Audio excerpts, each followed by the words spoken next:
Hello dear students, आप सभी कैसे हैं। और आशा करता हूँ आप लोग बिल्कुल ठीक होंगे। तो ज़्यादा देर ना करते हुए सीधा टॉपिक पे आता हूँ मैं। और आज टॉपिक पे है भारत का एक राज्य जो है मध्य प्रदेश। भारत का एक राज्य मध्य प्रदेश, आज हम उसके बारे में बात करेंगे, उसका सारा स्टैटिक जीके और उसके साथ कुछ मैपिंग भी मैं आप लोगों को कराऊंगा। तो आप लोग वीडियो में शुरू से लेकर आखिर तक बने रहें। तो आई होप आपको वीडियो पसंद आएगा।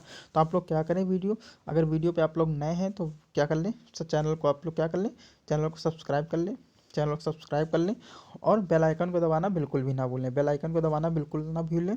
और आपको अगर वीडियो पसंद आता है तो वीडियो में बाद में आप लोग क्या कर दीजिए, लाइक कर दीजिए और कमेंट करके बताइए। और बिल्कुल, और एक लोग कितने 5 लोगों को क्या कर दें, शेयर कर दें। ठीक है, आई होप आप लोग ऐसा करेंगे। तो चलिए वीडियो को स्टार्ट करते हैं। देखिए क्या कह रहा है, राज्य कौन सा हो जाएगा, राज्य है मध्य प्रदेश। अभी मैंने बताया आज मध्य प्रदेश के बारे में बात करते हैं। तो आज मध्य प्रदेश है, इससे पहले मैं उत्तर प्रदेश को करा चुका हूँ। तो आप लोग अगर पिछले वाले वीडियो को नहीं देखा है तो आप लोग प्लेलिस्ट में जाएं और वहाँ पे वीडियो को देख लें।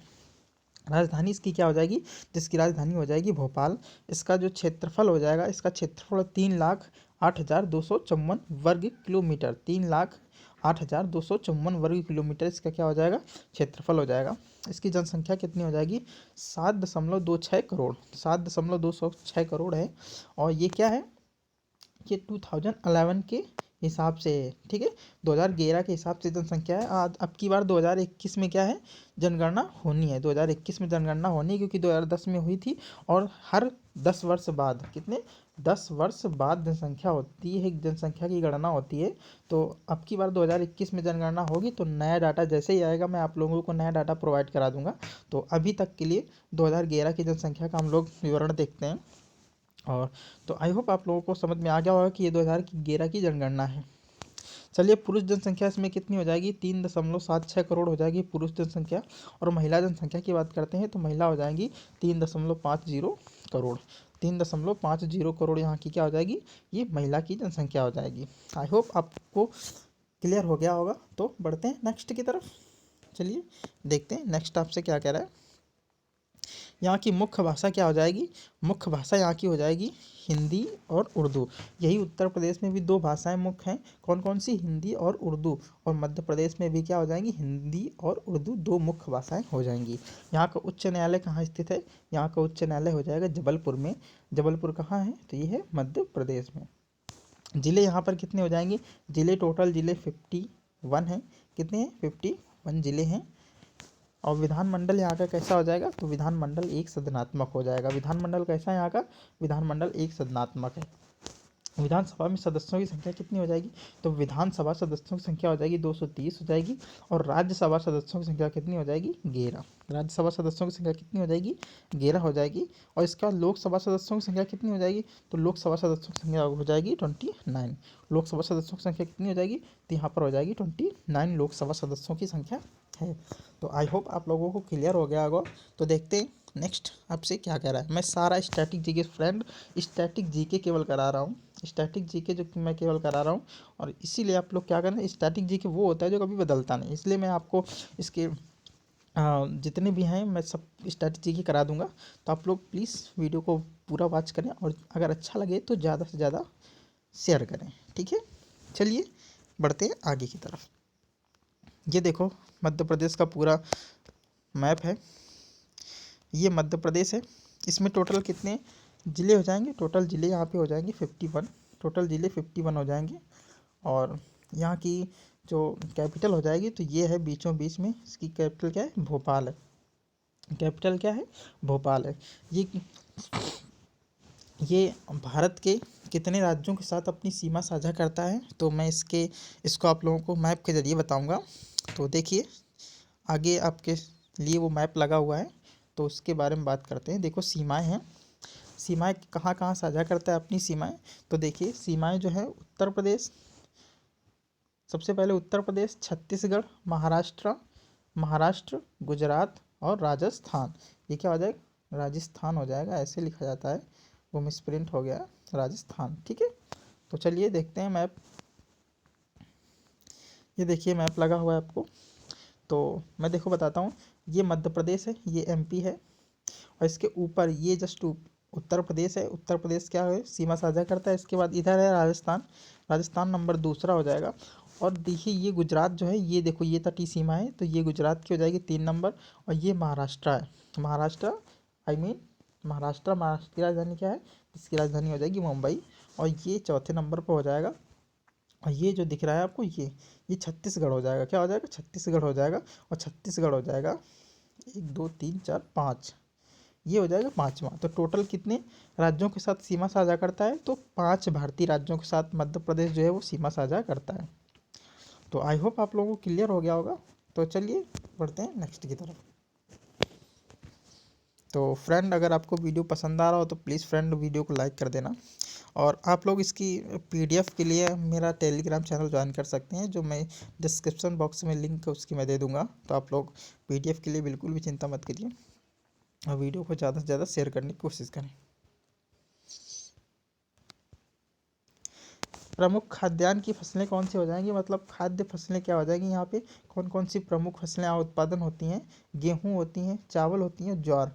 और मुख्य रूप से यहाँ पर दलहन, दलहन का उत्पादन बहुत अधिक होता है। दलहन मतलब मसूर की दाल, मूंग की दाल और उड़द। ये दाल कहाँ सबसे ज़्यादा होती हैं, तो ये होती है मध्य प्रदेश में ही अधिकता इनकी पाई जाती है।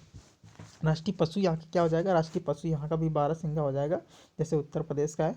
लेकिन अगर बात करें सबसे ज़्यादा, तो यहाँ पर शेर के लिए या बाघ के लिए भी ये मध्य प्रदेश क्या है, प्रसिद्ध है। राष्ट्रीय पक्षी क्या हो जाएगा, ये दूधराज राष्ट्रीय पक्षी हो जाएगा यहाँ का। यहाँ का राज्य दिवस जो है वो 1 नवंबर को मनाया जाता है। कब, 1 नवंबर को मनाया, जैसे उत्तर प्रदेश का भी 1 नवंबर को और यहाँ का भी 1 नवंबर को मनाया जाता है। चलिए, राजकीय वृक्ष क्या हो जाएगा, राजकीय वृक्ष हो जाएगा यहाँ का बरगद। क्या हो जाएगा, राजकीय वृक्ष यहाँ का बरगद है। और प्रथम मुख्यमंत्री, वेरी वेरी इंपॉर्टेंट, इसमें 3 स्टार बना ले लीजिएगा आप लोग। इसमें क्या है, प्रथम मुख्यमंत्री हो जाएंगे, बहुत ही इंपॉर्टेंट पूछा था, रविशंकर शुक्ल। कौन है, रविशंकर शुक्ल यहाँ के क्या है, प्रथम मुख्यमंत्री हो जाएंगे, रविशंकर शुक्ल। चलिए देखते हैं नेक्स्ट। प्रमुख नगर कौन कौन से हो जाएंगे यहाँ पे, तो प्रमुख नगर की बात करता है तो आप लोग देख लीजिए। प्रमुख नगर अगर बात करें तो इसमें हो जाएंगे, इंदौर हो जाएगा, इंदौर, इंदौर, भोपाल, जबलपुर और ग्वालियर। भोपाल तो यहाँ की कैपिटल है, भोपाल यहाँ की कैपिटल है। और इंदौर, जबलपुर और ग्वालियर यहाँ के प्रमुख शहर हो जाएंगे, जो प्रमुख नगर बोलते हैं। यहाँ पर टोटल नगरों की संख्या कितनी है, तो टोटल ज़िले जो हैं वो 51 ज़िले हैं। अभी मैं बता चुका हूँ पिछले स्लाइड पे, तो आप लोग देख लीजिएगा, पूरा वीडियो को वॉच किया करें आप लोग, ठीक है। तो यहाँ की प्रमुख नदियाँ कौन कौन सी हो जाएंगी, तो सबसे पहले नर्मदा, महानदी, ताप्ती और चंबल, यहाँ की 4 प्रमुख नदियाँ हैं।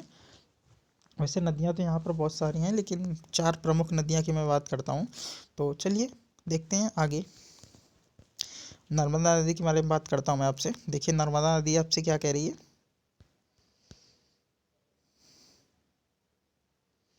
तो ये रही नर्मदा नदी, जिसे जिसे क्या कहते हैं, जिसे यहाँ की जीवन रेखा भी कहते हैं। इसको रेवा नाम से जानते हैं, किसे, रेवा नाम से मध्य प्रदेश में जानते हैं। नर्मदा नदी से क्या कहते हैं, रेवा, रेवा नाम से यहाँ पर जानते हैं।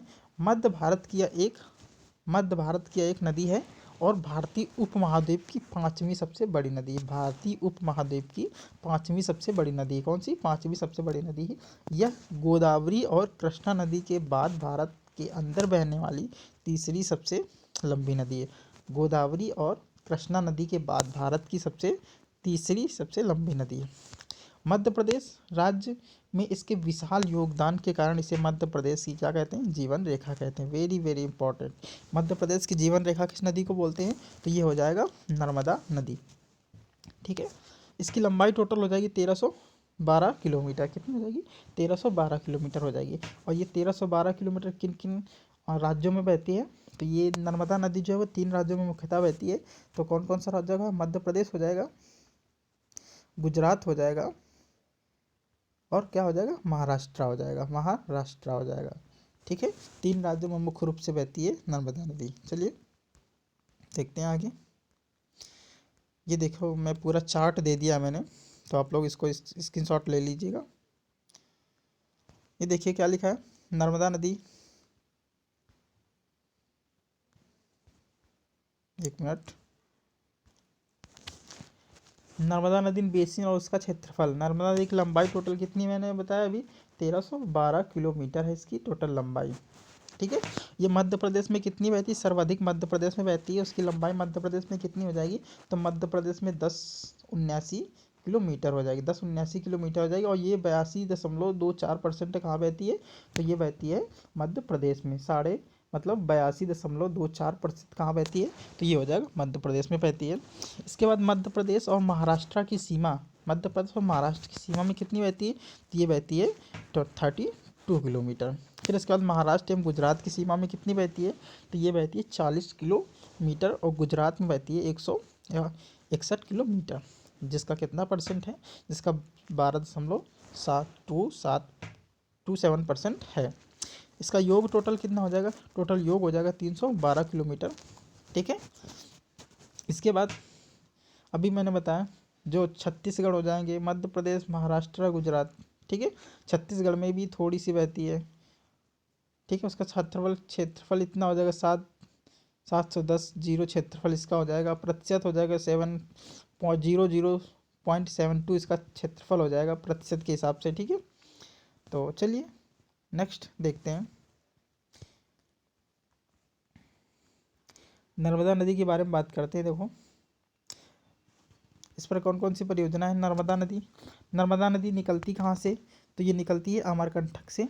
जो अमरकंटक कहाँ है, वो है मध्य प्रदेश में।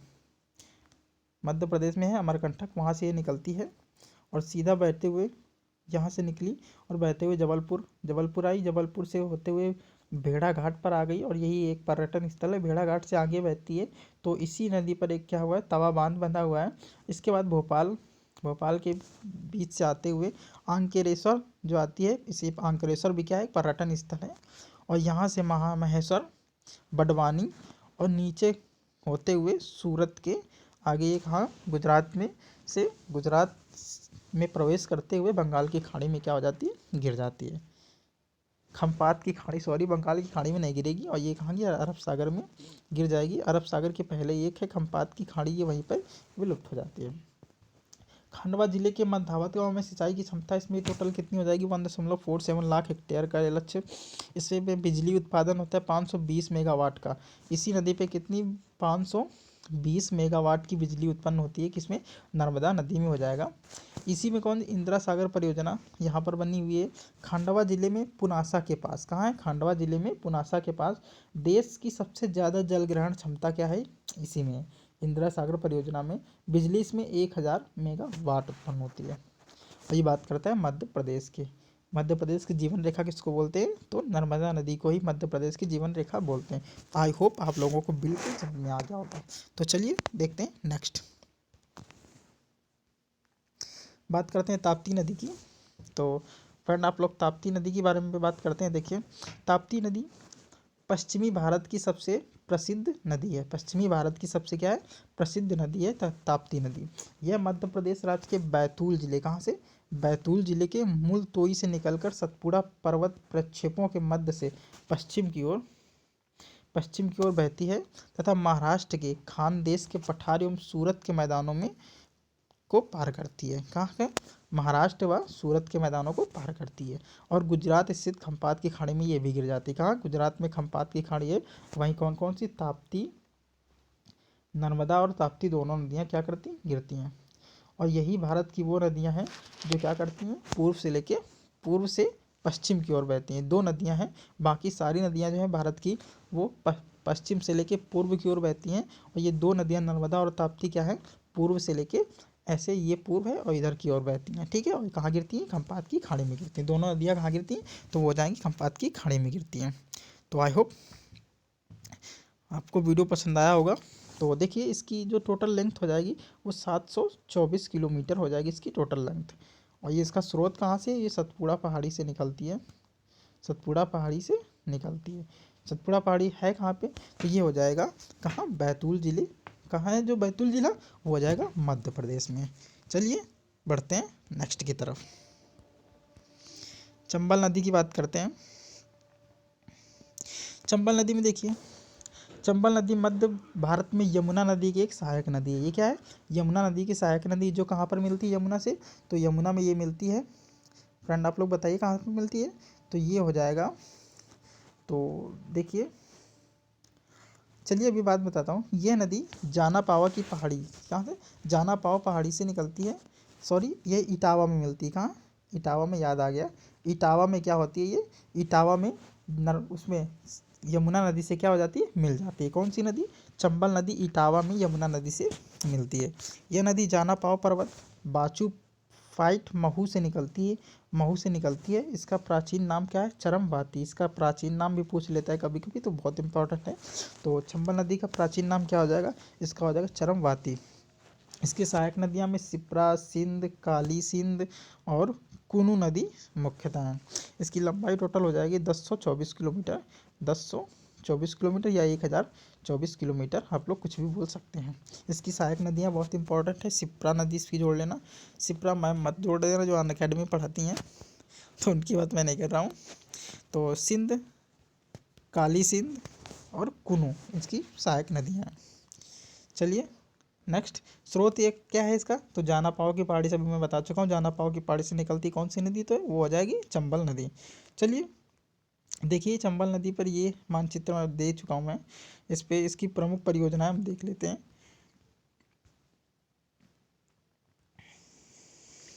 देखो इसी नदी पे गांधी सागर बांध बना हुआ है। गांधी सागर बांध चंबल नदी पर कहाँ है, मध्य प्रदेश में। राणा प्रताप सागर बांध किस में, रावत भाटा है जो चंबल नदी पर है। जवाहर सागर बांध कोटा में है। कोटा बैराज ये चंबल नदी पर है। सारे चंबल नदी के बांध मैं बता रहा हूँ इसमें। जो चंबल का है वो चंबल में, जो बाकी सहायक नदियों में उसमें सहायक नदियाँ बताऊंगा, ठीक है। बीसलपुर बनास जो है वहाँ का टोंक में है। हरिश्चंद्र सागर काली सिंध में टोंक में। गागसेन दुर्ग जो है काली सिंध आहू में झालवाड़ा में है। शेर दुर्ग कहाँ है, पावन में बारा में है। त्रिवेणी संगम चंबल बनाम सीप रामेश्वर सवाई जोधपुर है। चलिए देखते हैं नेक्स्ट। ये देखो निकलती कहाँ से, तो ये हो जाएगा, अभी मैं बता चुका चंबल नदी कहाँ से निकलती है, जाना पाव की पहाड़ी से निकलती है, ठीक है। और ये कहाँ पर, ये यहाँ पर देखो ये यमुना नदी है, ये यमुना नदी है। और यही कहाँ है, इटावा, यही यहाँ है। इटावा में किससे मिल जाती है, यमुना नदी से मिल जाती है। इसकी सहायक नदियाँ, प्रमुख सहायक नदियाँ के बारे में मैं बात करूँगा। इसकी सहायक नदियाँ अभी मैं बता चुका, काली सिंध हो जाएगा, सिंध हो जाएगा, कुनू हो जाएगा, और क्या हो जाएगा इसकी सहायक नदी, और इसकी सहायक नदी काली सिंध आहू, ठीक है। तो देखते यहाँ से निकलती ही जाना पाव की पहाड़ी, ये जाना पाव की पहाड़ी मध्य प्रदेश कहाँ है, ये महू में है मध्य प्रदेश में। और यहाँ से निकलती है और ये कोटा होते हुए नोनस, ऐसी यहाँ से सहायक नदी इसके मेहंदी मध्य प्रदेश से एक सहायक निकलती है। और ये काली सिंध नदी है, और ये काली सिंध मिल जाती है नोनस के पास। ये देखो ये सीहोर मध्य प्रदेश से एक नदी पार्वती नदी निकलती है, और ये कराहवट से होते हुए और सीधा पालिया कोटा में क्या हो जाती है, मिल जाती है। ये सीप नदी है, सीप नदी रामेश्वर क्या लिखा, सवाई माधोपुर में मिल जाती है। और ये नदी एक खामसौर नदी है जो बनास नदी पलिया घाट में बुर्दी से मिल जाती है।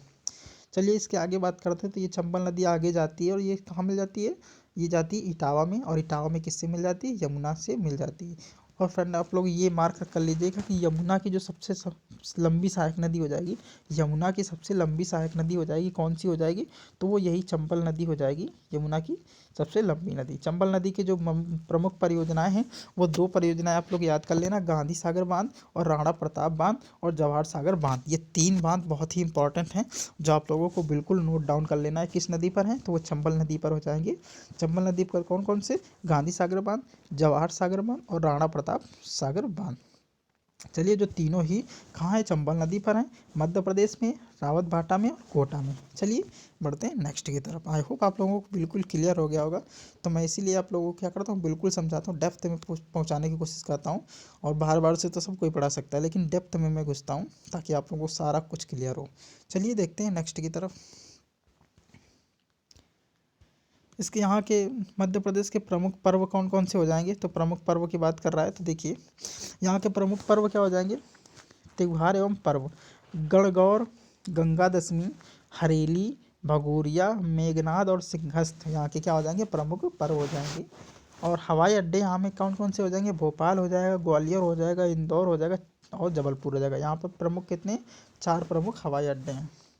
अच्छा, प्रमुख खनिज में यहाँ क्या क्या उत्पादन होते हैं, ये सब लोग आप लोग जानते होंगे यहाँ पे कौन कौन से खनिज पाए जाते हैं। सबसे पहले देखिए बात करते हैं हीरा की, तो हीरा कहाँ उत्पादन होता है? हीरा का उत्पादन होता है पन्ना में। हीरा का उत्पादन कहाँ होता है? पन्ना में। जैसे हीरा पन्ना नहीं बोलते हैं, तो वैसे ही बोलते हैं, हीरा का उत्पादन कहाँ होता है? पन्ना में होता है, जो पन्ना कहाँ है? मध्य प्रदेश में स्थित है। लोहा होशंगाबाद में पाया जाता है। लोहा कहाँ पाया जाता है? होशंगाबाद में पाया जाता है। और डोलोमाइट जबलपुर में पाया जाता है। डोलोमाइट जबलपुर में पाया जाता है। तो सॉरी फ्रेंड, चलिए बढ़ते हैं नेक्स्ट की तरफ। प्रमुख पुरस्कार की बात करते हैं, तो प्रमुख पुरस्कार यहाँ पे कौन कौन से दिए जाते हैं? कालिदास सम्मान दिया जाता है, नंबर 1 में हो जाएगा काली सम्मान, 2 हो जाए तानसेन सम्मान, तीसरा हो जाएगा तुलसी सम्मान, और चौथा हो जाएगा जवाहरलाल नेहरू पुरस्कार। 3-4 पुरस्कार जो हैं यहाँ पे प्रमुख रूप से दिए जाते हैं। कौन कौन से? कालिदास सम्मान हो जाएगा, तानसेन सम्मान हो जाएगा, तुलसी सम्मान हो जाएगा, और जवाहरलाल नेहरू पुरस्कार हो जाएगा। चलिए यहाँ के प्रमुख अभ्यारण्य के बारे में बात करते हैं। तो यहाँ का प्रमुख अभ्यारण्य जो है वो कौन सा हो जाएगा? Kanha Kisli national park, Gandhi Sagar national park और पन्ना राष्ट्रीय उद्यान। प्रमुख 3 यहाँ के राष्ट्रीय उद्यान हैं, उनके तीनों के बारे में बात करता हूँ डेप्थ में। चलिए देखते हैं। कान्हा टाइगर रिजर्व के बारे में बात करते हैं। देखिए इसकी स्थापना कब हुई थी? इसकी स्थापना हुई थी 1 जून 1955 को। कब हुई थी? 1 जून 1955 को इसकी स्थापना हुई थी। कान्हा टाइगर रिजर्व जिसे क्या कहते हैं? कान्हा राष्ट्रीय उद्यान भी कहा जाता है। कान्हा राष्ट्रीय उद्यान भी कहा जाता है। क्या? कान्हा राष्ट्रीय उद्यान। भारत के बाघों के भंडार में से एक है। भारत में जितने भी बाघ हैं, सबसे ज़्यादा बाघों की संख्या यहीं पर क्या है?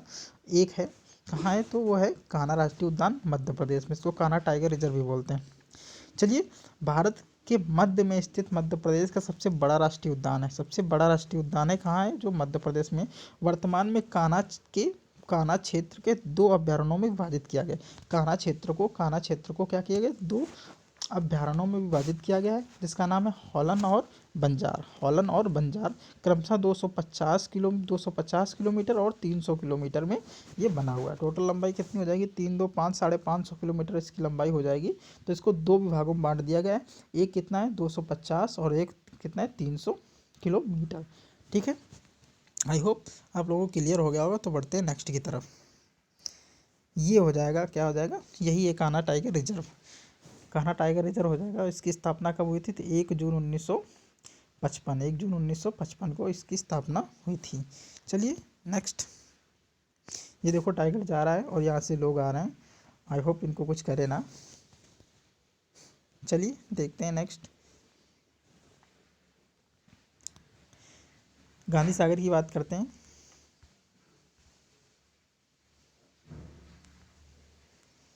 देखिए गांधी सागर में क्या हो जाएगा? गांधी सागर अभ्यारण्य, इसका नाम और क्या है? ये कहाँ पर स्थित है? ये नीमच में स्थित है। कहाँ है?